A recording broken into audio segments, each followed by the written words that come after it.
la resistencia siempre va a estar en el eje X. Y la potencia reactiva que depende de la reactancia siempre va a estar en el eje Y. Y la suma no lineal, sino que la suma por medio del triángulo de potencias nos va a dar este vector, que es la magnitud, y ahí nos va a dar un ángulo que es el desfase, ¿ya? Que coincide con el desfase de la corriente y el voltaje. Hay una forma de calcular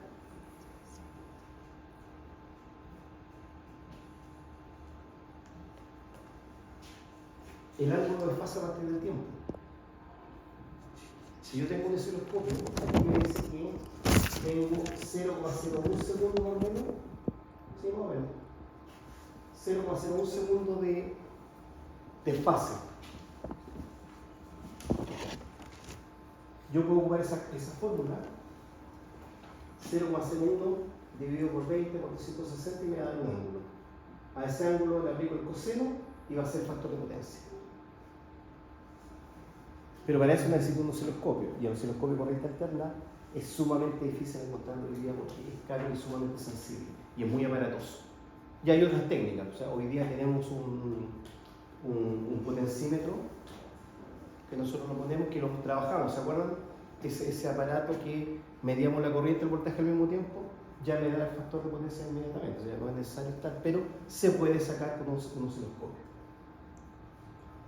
Veamos un poquito de análisis del circuito de corriente alterna.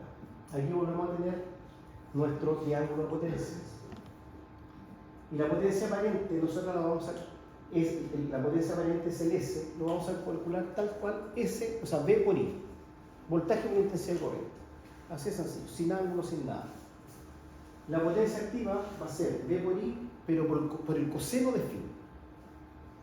Coseno de phi, recuerden que es S. Ese es el ángulo phi. Entonces, potencia aparente, V por I. Potencia activa, V por I por el coseno de ese ángulo. Potencia reactiva, V por I por el seno de ese ángulo. Entonces, ¿qué es lo importante? Que nosotros sepamos ese ángulo de fase para calcular nuestras potencias.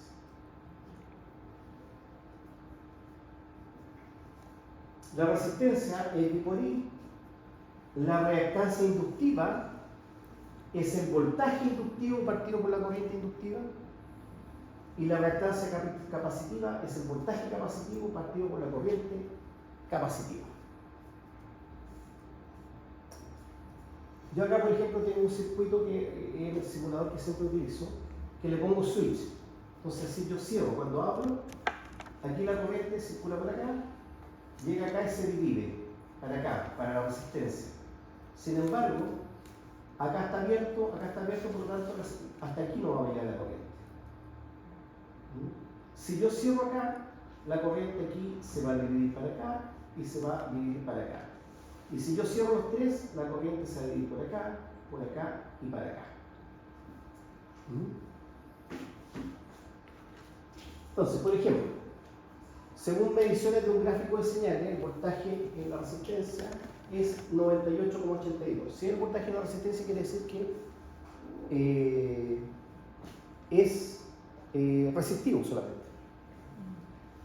La intensidad de corriente en R es 988,3 miliamperes o 0,9883 amperes.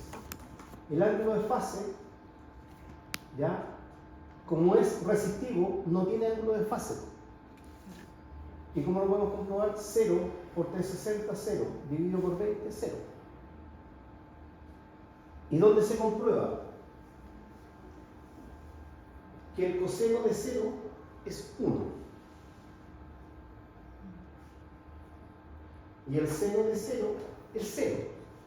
Entonces, si nosotros nos vamos a la fórmula que entregué acá, independiente de los valores, si estamos hablando de la resistencia solamente, o sea, no hay desfase, el coseno de 1 es 1, por lo tanto es V por I. Porque independiente de los valores de V por I, por 1 va a quedar siendo el mismo V por I. Por lo tanto, aquí la potencia activa es igual a la potencia aparente. Sin embargo, ¿cuál es la potencia reactiva? V por I por el seno de phi. Y el seno de 0, ¿cuánto era? 0. Por lo tanto, independiente de cuánto era esto, 0. Y así se demuestra matemáticamente que no hay potencia reactiva en la resistencia. ¿Se entendió lo que quise decir? Sí. ¿Danilo? No.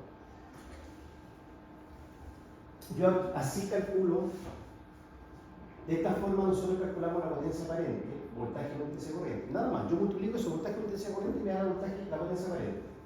Para sacar la potencia activa, a la multiplicación del voltaje con intensidad corriente, lo tengo que multiplicar por el coseno de phi. Y para sacar la potencia reactiva, multiplico voltaje con intensidad corriente y lo multiplico por el seno de phi. Si a mí me dice que el voltaje de la resistencia es S y la intensidad de corriente es esa, el ángulo de fase en la resistencia es 0. Por lo tanto, el tiempo de desfase no existe, es 0. Entonces me dice que phi es 0 grados. El coseno de 0 grados es 1 y el seno de 0 grados es 0. Acuérdese eso. Entonces, nosotros queremos sacar las potencias en un circuito resistivo y es B por I. Da lo mismo los valores. B por I. Para sacar la potencia activa es B por I por el coseno de phi, que es el coseno de 0. ¿Cuánto es el coseno de 0? 1. Por lo tanto, B por I por 1, independiente de cuántos sean estos valores, van a seguir siendo los mismos valores. Por lo tanto, la potencia activa es igual a la potencia aparente en un circuito resistivo. Calculemos la potencia reactiva. B por I da lo mismo cuánto da. ¿Cuánto era el seno de phi? O sea, ¿cuánto era el seno de 0? 0. Entonces, independiente de cuánto sea este valor, por 0, 0. Quiere decir que no hay potencia reactiva. Ahí está demostrado matemáticamente por qué no hay potencia reactiva en el circuito resistivo y la potencia activa es igual a la potencia aparente.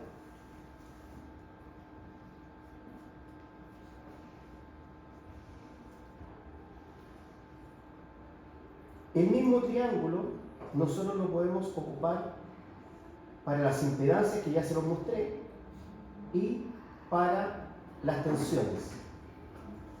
El voltaje total de nuestro sistema va a ser igual al voltaje de la resistencia más el voltaje. Aquí en la bobina porque estamos hablando del triángulo de tensiones de bobinas. Pero si fuera, por ejemplo, de un circuito de RLC, este sería el voltaje de la resistencia y este sería el voltaje de la reactancia. Y el voltaje de la reactancia sería como lo calculamos anteriormente, o sea, el voltaje del condensador más el voltaje del inductor. Y esta es la fórmula. ¿Por qué? Porque esta raíz la pasamos para acá y nos queda que b cuadrado, que es la hipotenusa, es igual a la suma del cuadrado de los catetos. O sea, y volvemos al triángulo triángulo rectángulo y el teorema rectángulo. Y el triángulo de impedancia es lo mismo. ¿Ya? Aquí está llevado a la bobina, el voltaje de la resistencia, el voltaje de la bobina. Y el voltaje de la resistencia es R por I. Y el voltaje de la bobina es reactancia inductiva por I. La I de 1. Por eso es que la impedancia, que es Z, es la forma de llevar el concepto de resistencia a la corriente alterna donde tenemos fases y desfases. Ahí volvemos a recordar la forma de calcular la reactancia capacitiva y la reactancia inductiva. Ahí tenemos la expresión rectangular y ahí tenemos la expresión polar.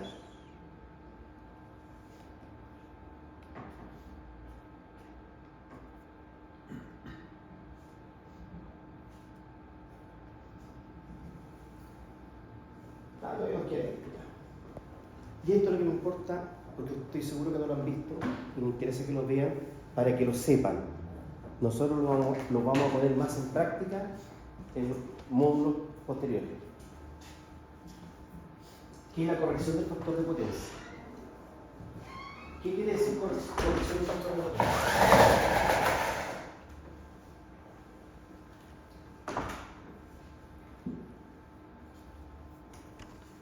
Si a mí me dicen que tengo una potencia activa de 323 kilowatts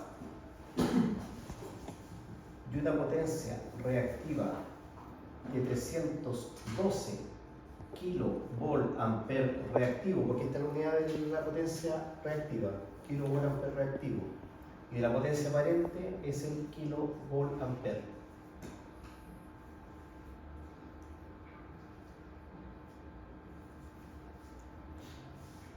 Calculemos la potencia aparente. La potencia aparente es S al cuadrado es igual a P al cuadrado más U al cuadrado. Yo.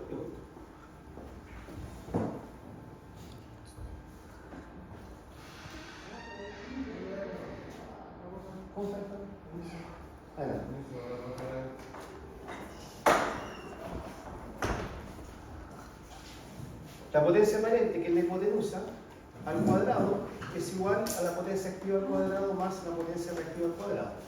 Aquí tenemos P, aquí tenemos U, y aquí tenemos S. Por lo tanto, calculemos la potencia aparente. La potencia aparente va a ser raíz cuadrada de P cuadrado más Q cuadrado. Ahí tenemos P y ahí tenemos Q. Calcúlenme, por favor, en base a esa fórmula.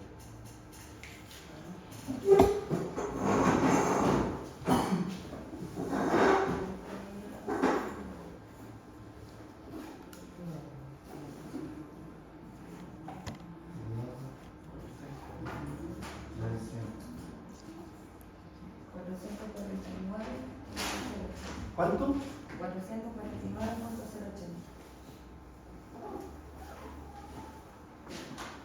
449,080 kilovolt ampere. Eso quiere decir que yo aquí tengo 323, aquí tengo 312 y aquí tengo este es Q, este es P, este es S, que es igual a 449,080. Pero a mí me interesa saber ese ángulo para saber el coseno phi, que es el factor de potencia. Lo podríamos haber sacado al tiro acá, porque acá tenemos cateto opuesto y cateto adyacente. ¿Qué función trigonométrica utilizamos? El cateto opuesto y el cateto adyacente. Tangente. SOHCA-TOA. Por lo tanto,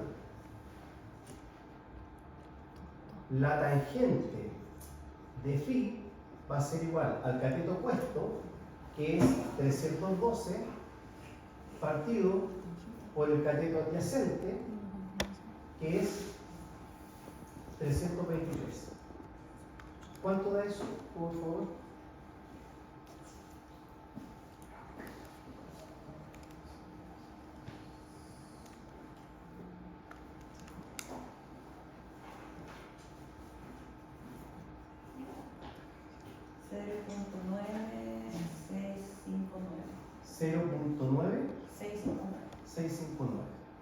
Pero nosotros queremos saber el ángulo. Por lo tanto, phi va a ser igual a tangente a la menos 1 o cotangente de 0,9659.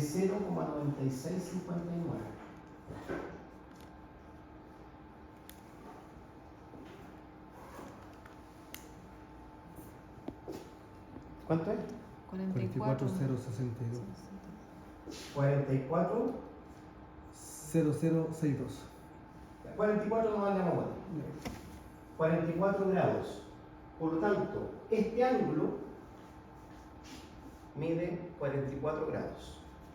Pero el factor de potencia es el coseno de ese ángulo. Entonces, el coseno de 44 grados, ¿cuánto es?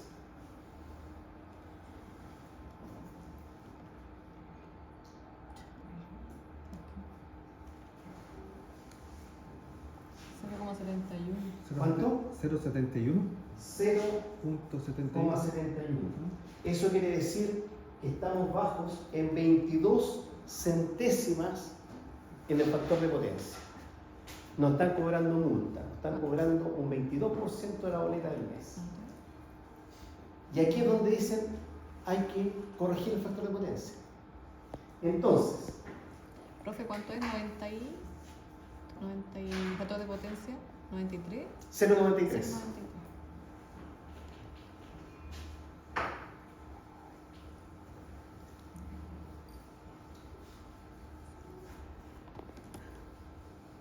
Ustedes me dan los valores que lo necesito. Entonces, a mí me dicen, yo tengo que corregir. ¿A cuánto queremos corregir? 0,93 muy justo, corrijamos a 0,95. Por lo tanto, factor de potencia, que es lo mismo que decir coseno phi, es igual a 0,95. ¿Sí? A eso, queremos que este sea nuestro coseno phi. No tenemos 0,71 y que queremos que el coseno phi sea 0,95. Por lo tanto, ¿cuánto es el ángulo que tenemos que tener? El ángulo es coseno a la menos 1 de 0,95.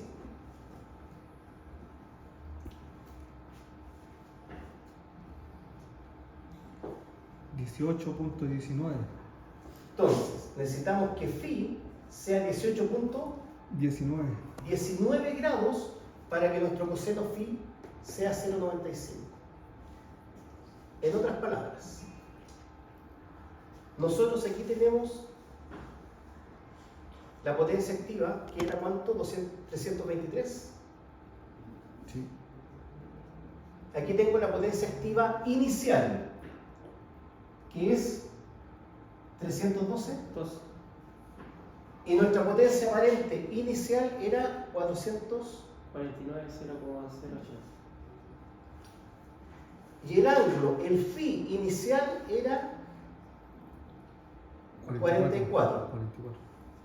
Y el ángulo final, el phi final, tenemos que llegar a 18,19. ¿Se entiende ahora el gráfico? Esto es lo que tenemos, esto es lo que queremos llegar.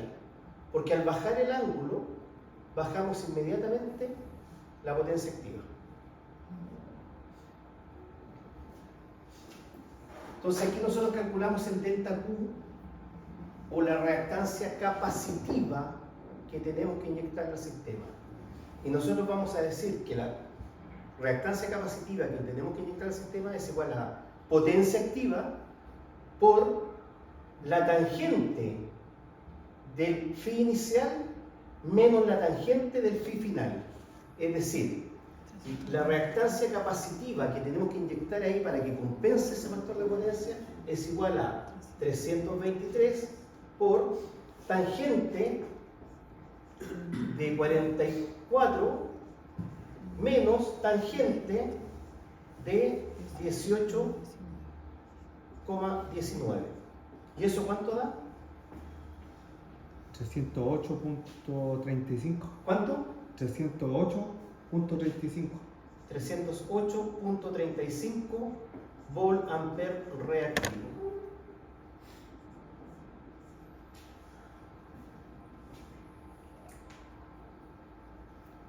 Hasta ahí sabemos la potencia reactiva de carácter capacitivo que tenemos que inyectar a nuestro sistema para que nos baje esta potencia reactiva, que lo más seguro es que sea de carácter inductivo, o sea, no lo más seguro, es de carácter inductivo. Por eso tengo que inyectarle potencia reactiva de carácter capacitivo para que se compensen las fases. Recuerden que la bobina retrasa la señal de la corriente con respecto al voltaje, el condensador lo adelanta con respecto al voltaje y ambos se compensan. Entonces, hasta aquí sabemos cuánto es la potencia reactiva que tenemos que inyectar a nuestro sistema. ¿Y con qué le vamos a inyectar reactancia capacitiva? Con condensadores. Con condensador. Entonces, de ahí viene la otra parte, que es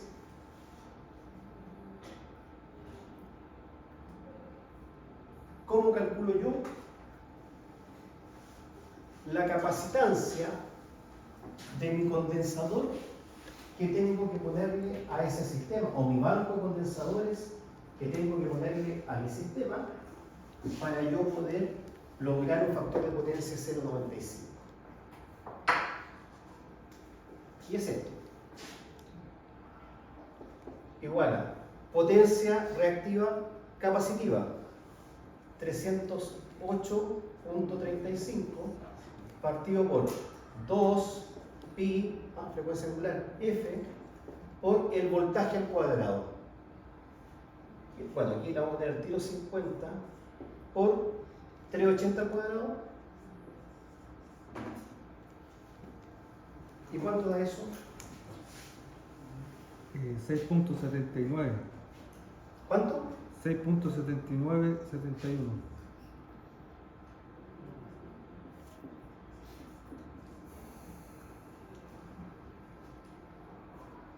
¿Faradio? Faradios.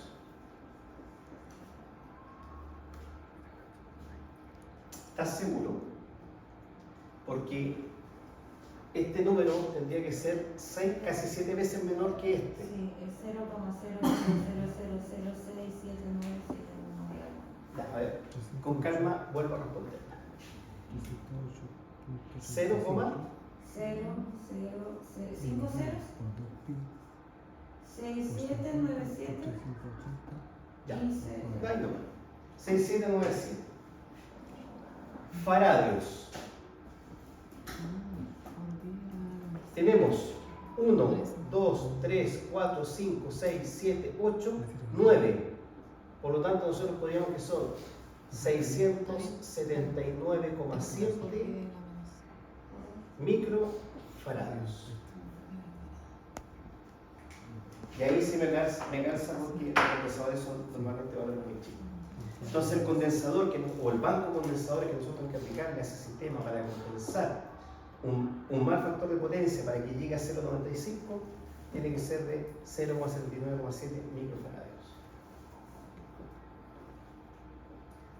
Y en estricto rigor, esto es un poquitito más serio. Yo hago un análisis de red para que me diga cuándo son los momentos en que